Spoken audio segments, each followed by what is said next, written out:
It is the best profession in the whole wide world, and it is possible to flourish in it.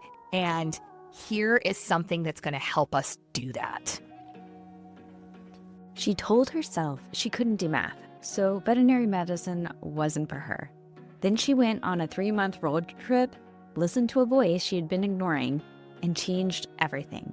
Now she's dedicating her career to helping the profession she almost talked herself out of thrive. Andi Davison has been in and around veterinary medicine since 2001, and she has seen it from nearly every angle: private practice, university teaching hospitals, practice co-ownership, large animal, small animal, emergency, and everything in between. She is a licensed veterinary technician, married a veterinarian, and is someone who knows the highs and the hard days of this profession from the inside out. But what makes Andi's story so compelling isn't just what she's done, it's what she almost didn't do because she told herself she couldn't. She almost didn't pursue veterinary medicine because of math. She almost left the profession entirely when burnout hit her harder than she expected. And she almost didn't apply for the job that has become her dream.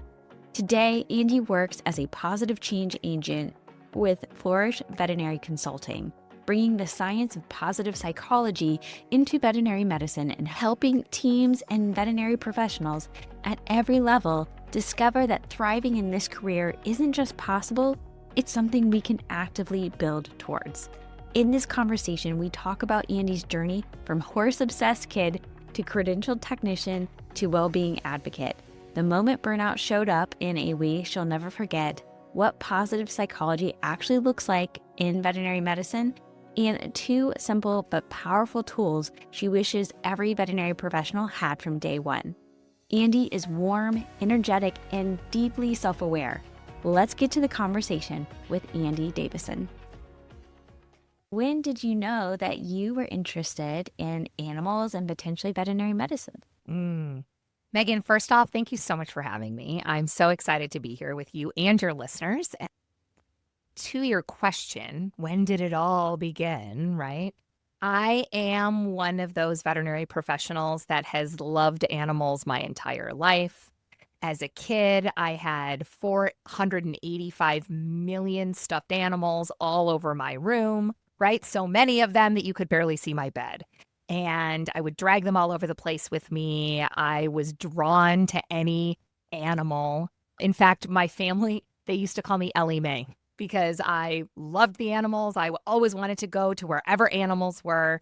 And so, yeah, it totally started at an early age from, gosh, I can't even remember a time where I wasn't drawn to animals. Yeah. Now, you have told me that you are a big horse girl, and in fact, it's even part of your identity. I think you said it. So you said you grew up riding. Do you still remember like the first time you were able to ride, and how were horses incorporated into your childhood? Oh, that's such a good question. It brings up a wonderful memory, a wonderful memory. I remember the first time I rode a horse for real, like past that trail ride at the Grand Canyon kind of thing, but like the first time I actually rode. And it was in school, elementary school. And my friend at the time, I remember her name was Carrie Wilson, and she took riding lessons at the local stable. And we were friends, right? And so one day she asked if I could go with her to her riding lesson. And I, being the animal kid, was like, horses are beautiful. I've always wanted to ride. Like, yay, I want to go. And so my mother agreed, which I wonder if she, realizes what she was agreeing to when she agreed to that. But she agreed to let me go have a lesson at the local lesson barn with Carrie Wilson. And I remember, I can close my eyes and see the little indoor arena at the barn in Michigan. The horse that I rode was named Shadow, bay mare. Like, I remember all the details right down to the minute I put my booty in the saddle and was like in the moment, right? Walking with all the rest of the students around, learning how to hold the reins, learning how to get balanced up there, feeling the horse underneath me. It was done. It was done. I loved it. I wanted more. I wanted to learn more. I wanted to come back next week. And so I started going with Carrie for riding lessons, which then, of course, blossomed into it being a very large part of my identity. And you can tell by remembering all the details how much of an impact that probably had on you for your childhood and going forward. Now, you had mentioned that from there, you loved animals, and we become teenagers, and we learn things and see things. But one of the other things you shared with me is that you got the idea that you could not do math. And so your thoughts of going into more of a science centered career path, you felt like you had to put that aside. Do you mind sharing a little bit about that and kind of how you eventually got to maybe back to the idea of going into a veterinary career? Yeah. Yeah. I struggled with math as a young person. And it was always something that I had trouble kind of wrapping my head around, understanding a little more about. It was something that my engineering father was very good at. And so why on earth was I not also good at it? And I wasn't inherently good at it. And so my brain quickly told me that I wasn't good. This is a very fixed mindset type of thinking, right? That I wasn't good at it, that I was never going to get good at it, that there was no point in trying because I was not created to do math. So why don't I find other things to do that don't involve math and geometry and algebra and all of those things? So fixed mindset. And so I did, right? I kind of did the minimum. I did what I needed to do in high school. I did what I needed to do in college. And I looked at some different paths that could take me, in exciting directions that didn't necessarily involve math. I did a lot of communications work in school. I did a lot of psychology work in undergrad. I did a lot of art history, which was really, really fun. But none of that involved math. So I thought, oh, okay, cool. Like, I've got this. I don't need this thing that I'm inherently terrible at. Except that little voice in my head wouldn't shut up. And, as we do through life, we go down different paths, we do different things, we end up in different places for a reason. And there was that point in my life where that little voice got louder and louder and said, "Hey, Andi, remember how much you love animals and remember how important that is to you. You could make a difference there if you wanted to." And of course, I talked back to that voice and said, well, yeah, but I'm going to need math and I'm terrible at math and there's nothing I'm going to do to change that.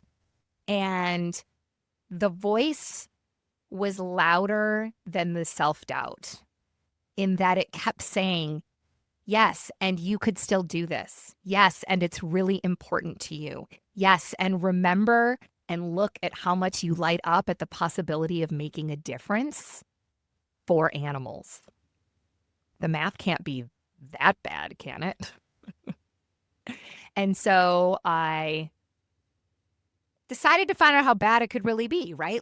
And so I sort of took that leap and thought, I want this bad enough and it's important enough to me that I'm going to figure it out when it comes to the math. I'm going to find a way to understand it. I'm going to, get tutors. I'm going to, find other ways to work through this because, yeah, math is a large component of veterinary medicine, but it's also something that I can figure out. I figured out a lot of things so far. So let's go figure this out too, which is growth mindset. There we go. Look at that. And I think if I remember from our previous conversation, the voice got particularly loud when you went on a trip. And so I like to just bring that back up because I think it's helpful to have those moments of where we get out of our normal day to day. And for you, and you can share a little bit more about that trip, but maybe with nature or whatnot, and things are a little quieter around us, I think it allows the voice that we need to hear maybe be a little bit louder where we can't ignore it anymore. But I thought that was kind of a unique part of your story too. You're right, Megan. It's really interesting that when we slow down a little bit, get out of the regular routine, that our priorities get louder. in a helpful way. So for me, I was finishing college, right, with all the expectations that come with finishing college. And I had no idea what I wanted to do, right? Like, I didn't know what I wanted to be when I grew up. I didn't know. And so I had the opportunity to go on a big road trip around this entire beautiful, amazing, brilliant country and see all of the national parks and meet all of the beautiful people that are here. And I went on that trip with my very good friend, Becky. And it was just her and I. We had her truck, and we'd outfitted the back of her truck to be like a little loft where we could sleep back there. And we had all of our stuff in a little, in like Tupperwares up underneath there. And we would go from campground to campground in national park to national park to national park and just experience outside. And we did that for, gosh, I want to say it was 3 months because we didn't really know what we wanted to do, right? So what? Okay, perfect timing. There's no obligation. There's no job to go back to. Like, let's go and experience some stuff. Let's go see what's out there. And we experienced some absolutely incredible moments. I mean, our country is beautiful. And to be able to see all of the brilliant, I don't know, nature and people and cultures that we have here is a lovely way to get out of your everyday routine. It's also a lovely way to get out of your own head. And I remember during this trip, there was a lot going on in my head, right? About what am I going to do next? What is important to me? What are my priorities? And I came to many realizations, one of which was how important it was to enjoy what you're doing every day, and how important it was to be able to look forward to the day and be able to go into that day with hope and optimism, as opposed to, oh, I have to go. An oh, I get to go would be so much more fulfilling for me. And that's, I think, the quiet moment that little voice in my head needed to be like, hey, you know what's fulfilling for you? You know what's important? You know what's meaningful for you? And the more I thought about it and the more space I had and the quiet I had and the permission that I gave myself to listen to that voice and think about what it was saying and think about what was possible, it really landed, right? Because I want to look forward to going into work every day. I want to know that I'm making a difference. I want to be able to get excited about the things that I get to do. And that was with animals. That was within veterinary medicine. And I came home from that road trip, and it was about, I don't know, a couple weeks. It wasn't very long, that I then put my application in at a couple of local animal hospitals because I wanted to understand more, right? Like, okay, what does it mean to actually be in veterinary medicine? What does it look like? How hard really is the math going to be? And so I did. I was like, all right, let's listen to that voice because I owe it to myself to give myself the chance to find something that gets me excited every morning when I wake up. Yeah. And I think you met some pretty inspiring people in that veterinary clinic that you started at that really opened up some possibilities when it came to veterinary medicine. So who were these wonderful individuals and what doors did they open for you? They were two technicians named Becky and Amy, and they had graduated from Michigan State, and they were credential technicians. Now, going into all of this, I had no idea what a technician was. Like, I had no idea. I didn't know they were a thing. My brain had decided that if you were going to go into vet med, it was either doctor or nothing. And I had no clue that there was a thing as a technician, let alone like a credential technician, that you could go and earn, your license and get education and like do it, right? This wasn't just an on-the-job thing. You could understand the science behind it. You could understand the disease processes. You could understand why, which is a big deal for me. I always want to know why. And so in working closer with Becky and Amy, they, of course, were huge advocates for the role, and they were really, really inspiring to me. They were very early mentors in my life of, hey, you could do this. And there's a program at Michigan State that's awesome. And it's not even that far from here. And we loved it. You should check it out. And because of them, that's what gave me that initial push to check out veterinary technology, to, go look at different programs. I did eventually end up going to the tech program at Michigan State, and I really, truly have them to thank for it. And then from school, you had several different types of veterinary experiences. So, but you also said you left school with a very optimistic, bright-eyed, I don't think you said naive. That's a fair word to say. Very excited and not thinking about any potential negative things, but that maybe you had heard whispers of that this is not easy peasy. So what was kind of that experience leaving school and starting to get more into different jobs around veterinary medicine? In school, I was very blessed and lucky and am still grateful for the experience that I had. The program at Michigan State is a veterinary technology program. They call it veterinary nursing now. It has changed. But at the time where I was there, it was veterinary technology. And it was a separate program, but it was run through the College of Veterinary Medicine. And so we were going alongside the DVM students. We had different classes, we had a different curriculum, like it was a different deal, but we were in the same building. And when we went on clinics, we were on clinics together. And it was a fantastic opportunity, right? It was a really cool experience because you had tech students and DVM students. The DVM students they respected the heck out of us. We respected the heck out of them. We worked together really, really well.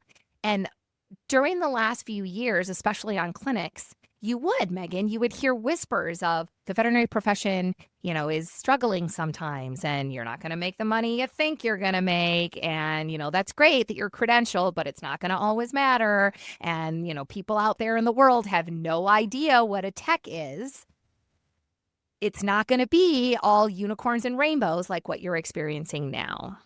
And there was definitely a voice in my head that was like, ever? Like, it's going to be great. Like, it's great. Look at all of these DVM students that are going to go out into the world and take this experience with them. And how could they not utilize us to the top of our license? We're so educated. We have all these skills. How could they not include us on the veterinary healthcare team? How on earth could there be a struggle for a veterinary technician in this role? There's just no way. And if there is a way, it definitely won't happen to me. This definitely won't get challenging for me. This definitely won't weigh on me. Like, there's no way. Yeah, that's the naive thing about it, right? Because as we all know, and as our listeners I'm sure can relate to and have heard, there are a heck of a lot of challenges that come with veterinary medicine.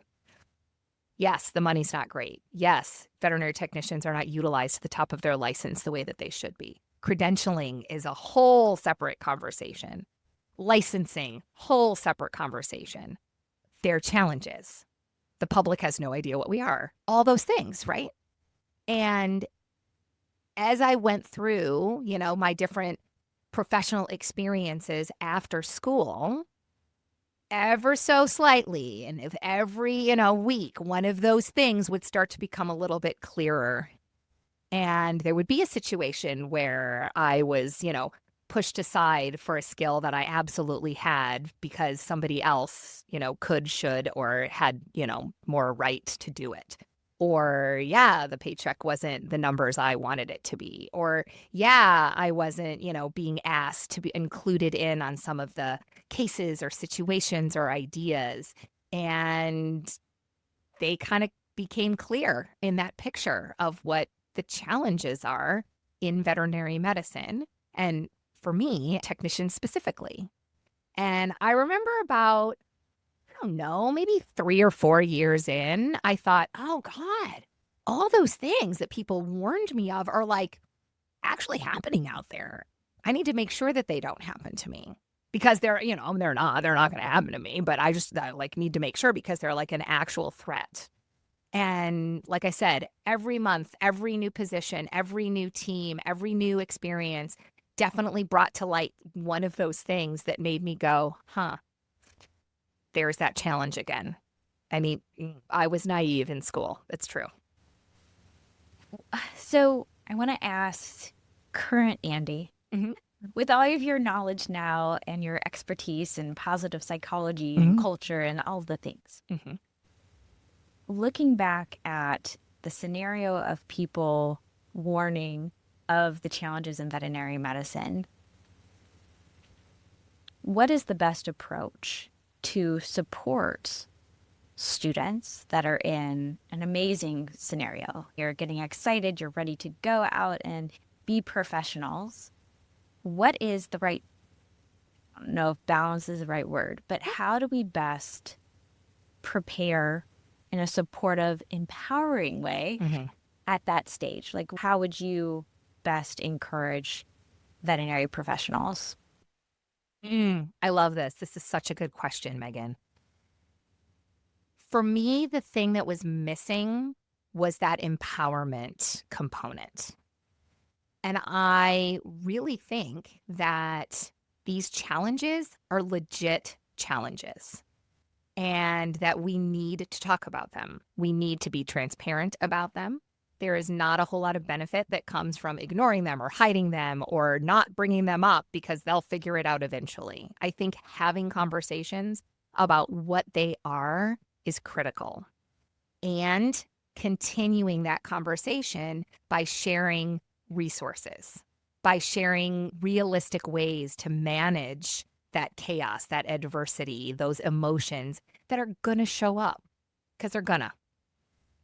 And when they do, what can we do about it? That empowering component that I think is really important, because it's not always going to be easy. And there are ways to navigate this in positive and productive ways that will allow us to continue to be excited every morning when we wake up, to look forward to contributing to this awesome profession that we're a part of. It's not all doom and gloom, right? Vet med isn't broken.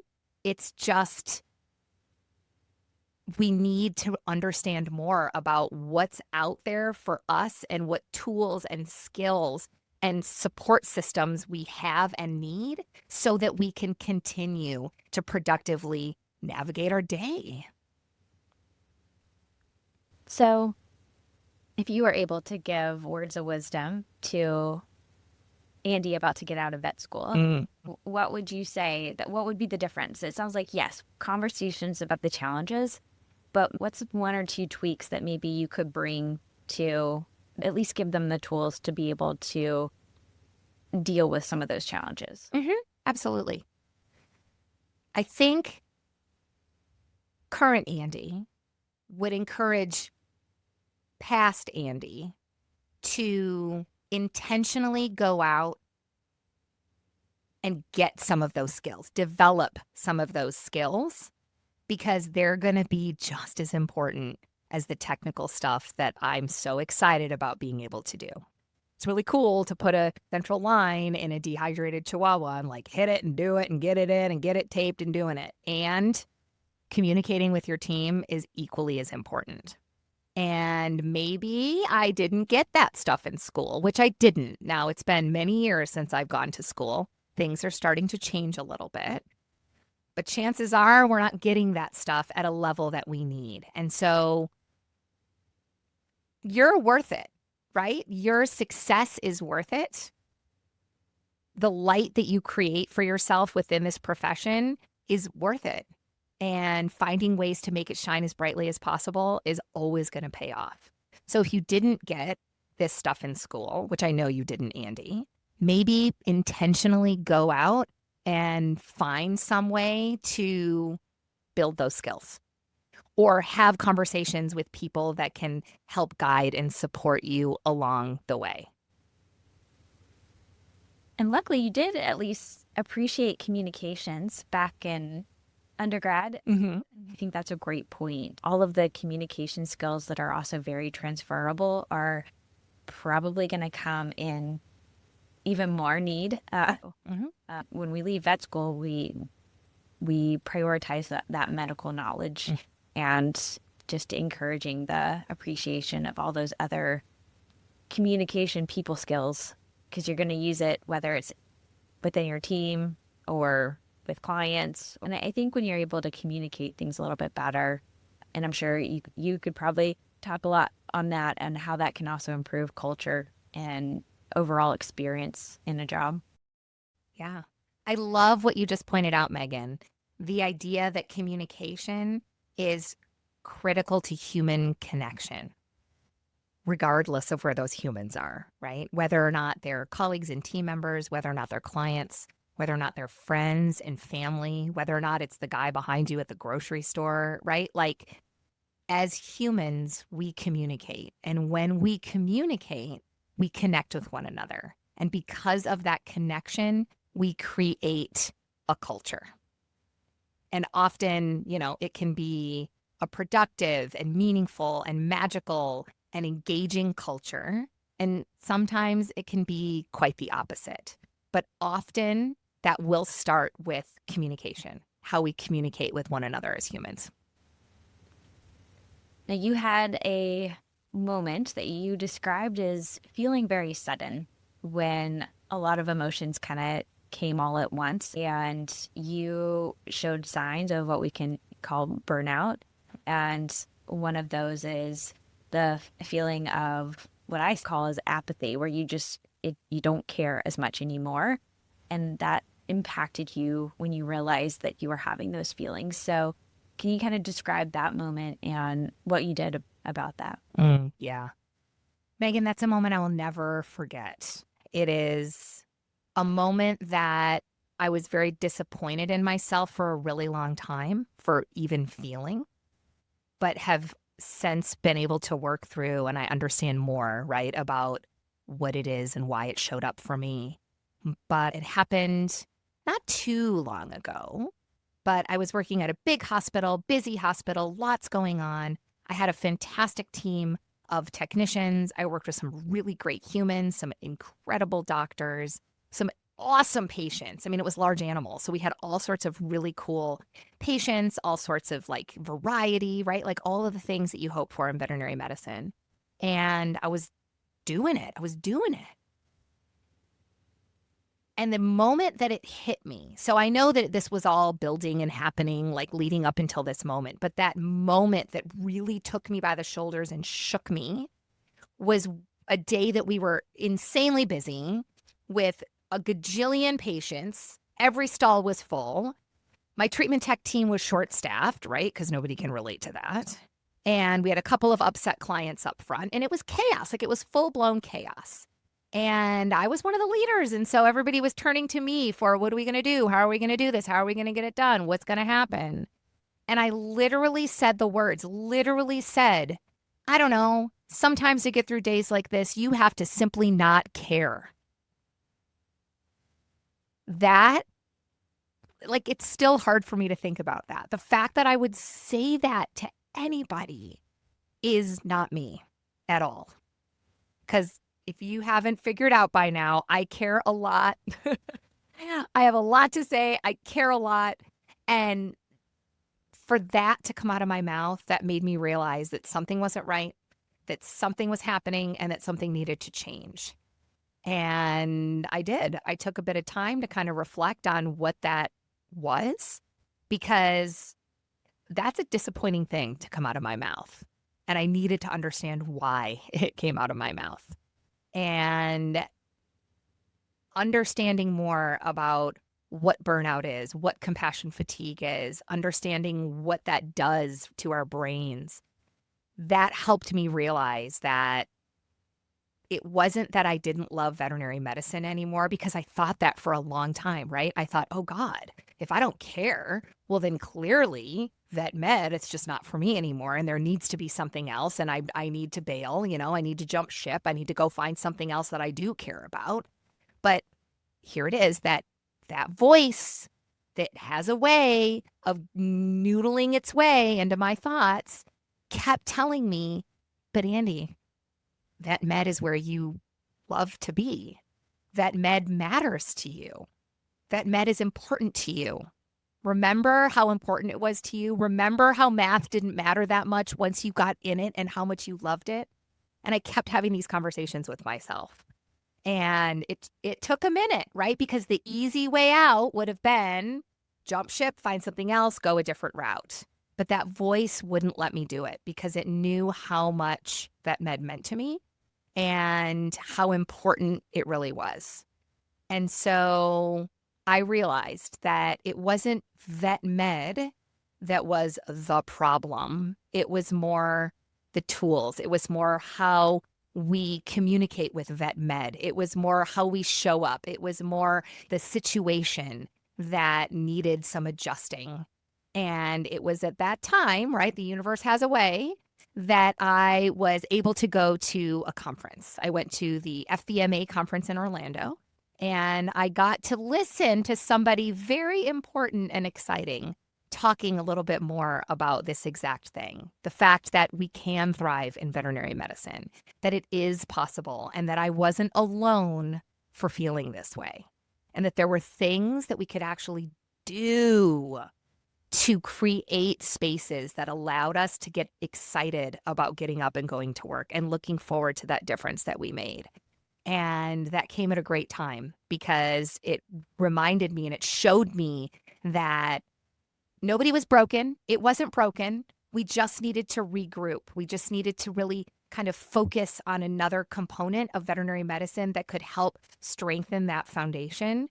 And for me, that's what positive psychology is. And that's kind of what I needed.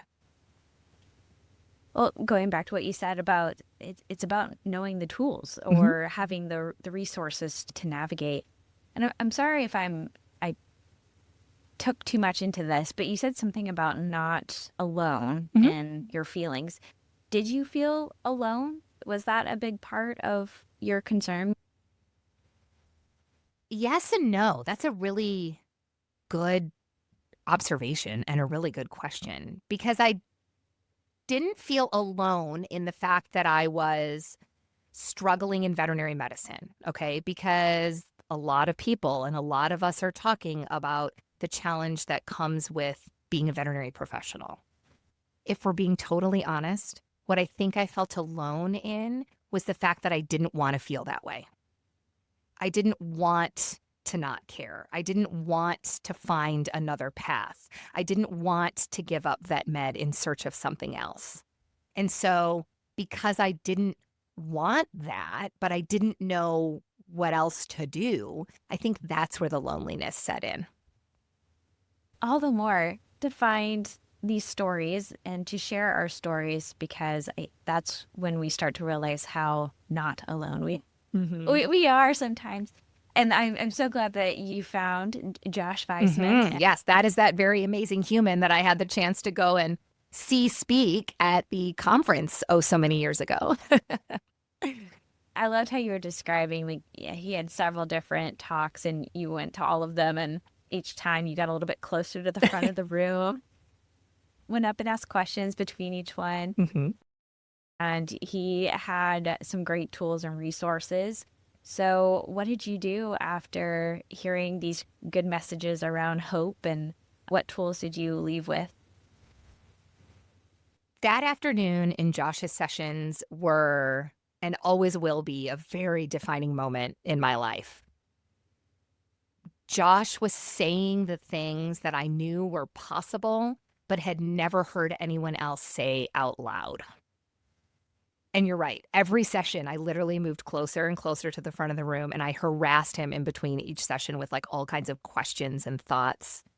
And after that magical day, I remember going home. And of course, I like stalked Flourish on Facebook, and I wanted to understand more about exactly what this guy was about and what the company was about and where they got all this information and like what is positive psychology and tell me more. And so I did what all good science nerds do and like went down the rabbit hole of what's positive psychology? What's Josh's education? What does that mean? What is organizational psychology? Oh my gosh, there's like science behind all of this and there's tons of it.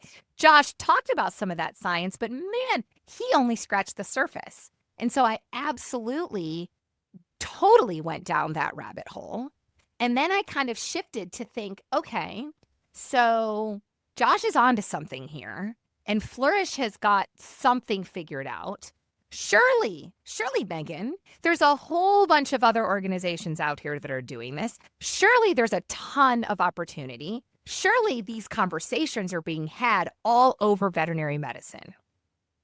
And you're kind of smiling with that smirk on your face because you know as well as I do that I kind of came up with an emptier basket than I thought I would, right? So yes, these conversations are being had. Yes, there are opportunities out there. Yes, the science is not under lock and key, and it is nowhere near what I thought it would be. And that is literally when I was like, oh my gosh, everybody needs to hear about this. Like, from the mountaintops, need to start screaming this good news because it is something we can do. Thriving in vet med is possible. And it's because of this amazing stuff that I heard Josh speak about. And so, just trying to find ways or little ideas or concepts to kind of pay attention to and notice or implement in my life, or, find a new article every week, or just start to welcome that science into my life in a way that made sense for me was really the very, very first step. Of course, I continued to stay in touch with Josh and ask questions, and I don't know how many Facebook messages I sent him. I remember we connected via Zoom after the conference, right? Things like that, which beautifully led to the position that I'm in now. But I don't know that would have happened if I hadn't embraced that excitement, that like, oh my gosh, people need to hear this. Like, it is possible. I'm not crazy for thinking that it is possible to flourish in this profession because it is the best profession in the whole wide world. And it is possible to flourish in it. And here is something that's going to help us do that. And so when we think about positive psychology, I think it's a mindset, right? Mm-hmm. So, we talked about tools and things like that, but it's a mindset. So is there an example, maybe that you walked away after hearing Josh talk, like there was one thing that you could start to think differently, do differently, that really enforced the thriving is possible? Mm-hmm. Like, is there something we can kind of give as more of an example that's a little more tangible? Yeah, definitely. Thank you for pushing on that. I love examples. I get excited, right? Like, clearly, see, it's no surprise that I care a lot. I think that one of the big things that we can do, right, in order to help us in that growth mindset and to remind ourselves that it is possible to thrive in veterinary medicine is there's two things. Can I share two things? Awesome. The first one is to remember your why. And I get it. That is easier said than done. It really is. It is, we get busy, we get, years and years into our profession, into, our role and our clinic and all the things. And it can be really hard sometimes to keep that in focus. And finding ways to remind ourselves of how the thing that we're doing today. So a really good example I have of this is one of the reasons why I love being a veterinary professional is that I get to care for animals. I get to give a voice to an animal that doesn't have a voice of its own. I get to advocate for them and make sure that they're being, properly cared for and that they're being listened to. And as an equine technician, that is huge and very close to my heart, right? Because the horse girl thing. And so that's a big why for me. And life happens. You're going about your day. You're doing your thing. You have to stock the truck. You have to go out in the 100-degree weather and take radiographs. There's an extra Coggins you have to have. So-and-so's, whatever, right? Like all the things that make your day your day. And it can be hard sometimes to lose sight of that big why, the reason that I get up in the morning, the reason that I'm a part of this team. And I found that if we can make a point to think about how the thing that we're doing today affects that big why, that can be really helpful. So, yeah, I have to get up early, show up at the hospital 20 minutes early to stock the truck to make sure we have all the stuff that we need out on the road day. But you know what? If I'm sure to make sure that we have all the stuff that we need out on the road today, that's going to allow me and my team to care for our patients and to advocate for them in a way that matters because I'm there to give them a voice because they don't have a voice of their own. And so continuing that conversation with yourself, take those everyday tasks, right? Yeah, it's 100 degrees. I have to get out here and take radiographs. And wow, squatting under this horse is really killing me right now. And the horse can't tell us where it hurts. And I'm being its voice right now by squatting up under this horse, holding the plate, making sure all the things are happening, and tying some of those everyday tasks into that big why that matters for you can be really helpful. The second one is a little bit broader, but I think that it's really super powerful. And it's one that I've come to realize, like, the more that I get to have these conversations and the more that I'm in this space and the more people that I come in contact with and talk to every day, get curious. Get really curious. Not just, why are we doing it this way? What would it be like if we did it a different way? Not just, how was your weekend, but tell me something exciting that happened to you this weekend. Get curious with yourself. Get curious with other people. Invite them in. What do you think? Tell me more about why that's important for you. Get curious. Find ways to be genuinely excited to learn more. And this is awesome because you can implement that with yourself, right? Get curious. Well, I can't do math. Math is really hard. Okay, Andi, but I'm curious. You've been able to do hard things before, so what's different about math? Get curious. Get curious with your team, you know? Gosh, it seems like you're really dragging your feet when it comes to stocking the truck. Help me understand more about what you might need there. Get curious with your clients. I know that let's see, what's a good example? I know that we've prescribed antibiotics, and here we are again. We're looking at this skin laceration, and it's just not healing up. Help me understand what's standing in the way between you and keeping this horse on antibiotics consistently. Get curious and listen to whatever comes next. You'll probably learn something that you didn't realize, right? That you didn't expect going in, and that will help you, will help your clients, will help your teams, and will ultimately help your patients, because we're here in order to create a voice and to care for and advocate for the animals that cannot speak for themselves. And as vet med, that is a beautiful reason why.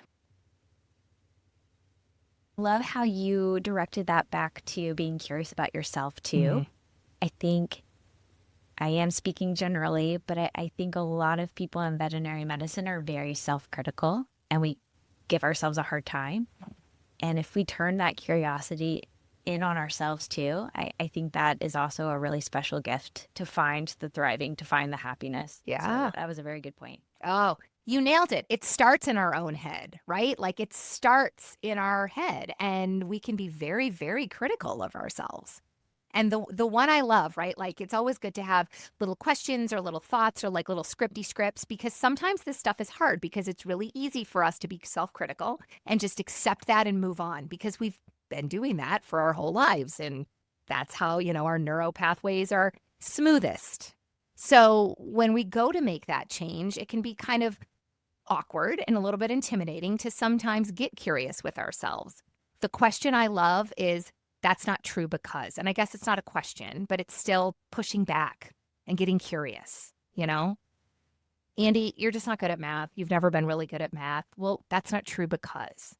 Well, I just don't know that so-and-so is going to be up to snuff here, and I'm sure Mrs. Jones just hasn't been giving me antibiotics. Well, that's not true because. Using that to kind of get curious with yourself can be a really awesome, fascinating, impactful way to kind of rewire that conversation in a way that promotes thriving and promotes possibility. And speaking about being hard on ourselves, you almost didn't even apply for the job you have now. That was a big part of getting your dream job as of right now. Mm-hmm. So do you want to share a little bit about how you had to be convinced to apply? Oh, gosh, you're so right. You're so right. I remember that. After my awesome experience with Josh, right, and learning more about what he does with Flourish and what the Flourish team does and how it supports veterinary medicine, of course, I got super excited about Flourish. And about halfway down this rabbit hole of, well, what is positive psychology and how everyone needs to hear this and all of those things, during one of my Facebook stalking moments, I noticed that Flourish was looking to add to the team. And they were looking to hire a positive change agent. And my very first thought, even now, right? Like my very first thought was, I'm not possibly qualified to do this. Wouldn't it be cool to do that job? But there's no way that I'm qualified to do it. That is absolutely what I thought. I convinced myself once again that I wasn't qualified and there was no way. I was, quote, just a technician. I have words for that past Andi because there is so much possibility there. And thankfully, I have a wonderful friend. Her name is April, and she did what I needed. I was telling her about the position. I was telling her all about, what I was learning and what Flourish was all about and that there was this opportunity. And she looked right at me and said, well, you're going to apply for it, right? And of course, I came up with all the excuses. Well, no, I can't. I'm not qualified and there's no way that it's going to work out. And the deadline is coming up and every excuse in the book. And God bless her. She took me by the shoulders literally and she looked me right in the face and she said, Andi, I can tell how badly you want this job. It would be perfect for you. Please apply for it. You are absolutely qualified. Don't regret this. And of course, we both started crying because she's that kind of friend and I love her to pieces. She is the friend that can say the hard thing to me, be out of love. And that is what I needed. And because of her, I applied for the position and here we are. And I get to wake up every morning to my dream job. And it absolutely is. I love what I do. I love every component of my role within veterinary medicine. I am proud and honored to support the humans of veterinary medicine so that they can thrive in this career because it's totally possible. And you have done some really exciting things. I know not long ago you got back from a trip that you co-led in Zimbabwe, right? Mm-hmm. It was Zimbabwe. Yeah. And I mean, you got to do safari rides and all of the things you got to teach. Mm-hmm. You're creating education. I don't know if you're still doing your PhD program, right? I'm finished. And it's not PhD. No, it's okay. I just don't want to false advertising, right? I have earned a graduate certificate in positive communication and conflict management. Yeah. It was wonderful. Great program. Mm-hmm. Love it. Thank you. Well, I know we have a minute left. What is something you want to make sure that you encourage from your personal experience to the veterinary audience? The big thing that I would love veterinary professionals and aspiring veterinary professionals to hear is that it is possible to thrive in this career. It is. There are skills, there are tools, there are people on your side that want you to thrive. And you can. You don't have to listen to the whispers. Maybe do listen to the whispers, but listen to them knowing that there are skills and that science that will help support you through your career, that it's worth it, that you're worth it, and that you're going to be a heck of an addition to this already amazing profession. I love that. And a final question that I ask everyone. Okay. What is something that you are very grateful for right now? I am grateful for, I am grateful for the love and support of my friends. There's been a lot going on in my world lately. And knowing that I have incredible humans to fall back on that will help lift me up, that will be there to say the hard thing, that will be there to make me laugh when they know that that's what I need, to help me out when I'm in a bind, to just be amazing humans. I have some amazing humans in my life, and I am grateful as all get out for them. Andi came into veterinary medicine despite her own self-doubts, and she has a mission that nobody else has to navigate those doubts alone. If this conversation reminded you that thriving in this profession is possible, not someday, but now, with the right tools and the right support, I hope you'll hold on to that. And if you're not quite there yet, I hope you'll get curious about what's standing in the way, about what might be different, about what you'd do if you really believed you were worth it, because Andi would tell you you are.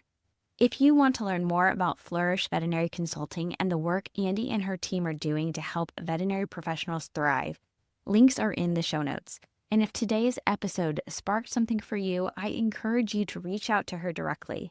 She is genuinely one of those people who lights up when someone asks for help. For the key takeaways, reflection questions, and tools from today's episode, make sure you check out the Sprinkle of Wisdom Substack for the Podcast Club Guide. And because I love giving you a laundry list of things to do, please subscribe to the podcast, leave a review if you're enjoying the show, and share this episode with someone in veterinary medicine who needs to hear that it is possible to love this profession and feel good doing it. Again, the show notes have all your resources, and until next time, keep reimagining what's possible in veterinary life.